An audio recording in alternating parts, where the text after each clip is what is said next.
Quote number 1. One doesn't recognize the really important moments in one's life until it's too late. This means that we often tend to ignore moments in life that truly matter. Often in the midst of the storm are the moments that truly matter. For example, when a person tries to work hard on a business, he or she ignores the fun-filled happy moments with other team members because that person is too much involved in business. Now when he or she achieves success, that person looks back and regrets that he or she didn't enjoy those moments which really mattered. And now it is too late because you cannot turn back time in real life. There is another quote similar to this by John Lennon: "Life is what happens to you while you're busy making other plans."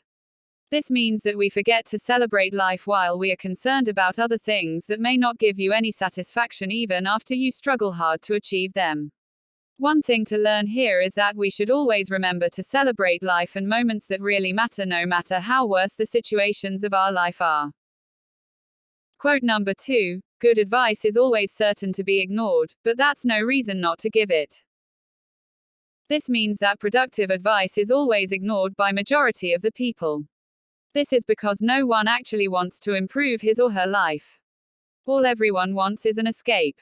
Even if the reality of their life is worst, they don't want to do anything to change it because to change actually means to act and grind, which no one wants to do.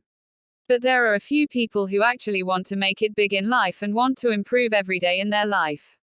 So even if most people tend to ignore good advice, this is no excuse to not give good advice. Good advice will always be beneficial for the few who really are interested in changing their life. One thing to learn is that if we really have experience in something, we should give others right advice even if they ignore it. Quote number 3. One of the luckiest things that can happen to you in life is, I think, to have a happy childhood. This means that childhood days are amongst the best days of a person's life. Childhood experiences are something that shape our entire personality. A happy childhood is when you have loving parents who take care of you, respect you and love you unconditionally. As a child, everything for you is play, so you play a lot and stay happy. There is no stress in a happy childhood because your whole life is a game. You are playing with toys, watching cartoons and playing sports like cricket, soccer, etc. A child is the purest and the most innocent being on earth. That purity and innocence in that age is something that gets stuck to your memories forever. One learning from this is that we should try our best to give our kids a happy childhood and love them because this time will contribute a lot to their life. Additionally, we should also try to keep the child inside us alive. Quote number 4. The happy people are failures because they are on such good terms with themselves they don't give a damn.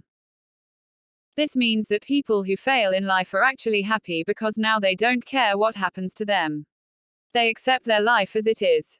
They are actually content with what they have. If you are doing something that you love doing and you are actually growing inside of you, failure won't affect you because you don't care. You love the process and you are improving, so you are satisfied. But one important thing to understand here is that you should never give up and not stop trying. Moreover, you should try to figure why you are failing and try to learn from those failures so that you increase the chances of your success. Quote number 5. I don't think necessity is the mother of invention.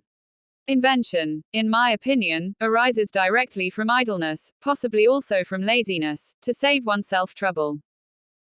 This means that invention does not happen because it is necessary.